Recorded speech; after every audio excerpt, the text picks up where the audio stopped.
आणि आता मोठ्या बातम्या पाहूयात। पंतप्रधान नरेंद्र मोदी यांच्या हस्ते चिनाब पुलाचं उद्घाटन। कटरा ते श्रीनगर वंदे भारत एक्सप्रेसला मोदींकडून हिरवा झेंडा दाखवण्यात आला। आरबीआय कडून सलग तिसऱ्यांदा रेपो रेटमध्ये कपात। 50 बेसिस पॉइंट्सना रेपो रेटमध्ये कपात। गृह कर्जाचे हप्ते आणखी कमी होणार। गौण खनिज उत्खननावर असणार आता ड्रोनचा वॉच। महसूल मंत्री चंद्रशेखर बावनकुळेंचा महत्त्वाचा निर्णय।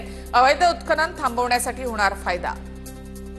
विशाळगडावरील उरुसाला जिल्हा प्रशासनाने परवानगी नाकारली। पोलीस अधीक्षक योगेश कुमार यांची माहिती। एसआरपीएफची तुकडी सध्या विशाळगडावर तैनात। 12 ते 18 जूनच्या दरम्यान मान्सून पुन्हा सक्रिय होणार।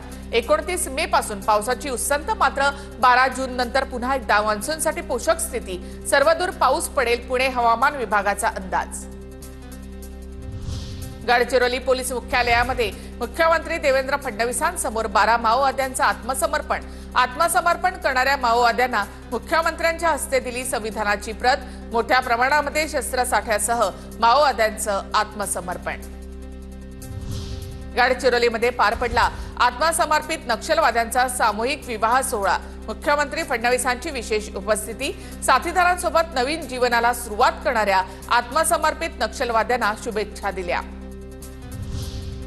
शिवराज्याभिषेक सोहळ्यासाठी किल्ले रायगडावर शिवभक्तांची अलोट गर्दी। देशभरातून शिवभक्त मोठ्या संख्येने दाखल।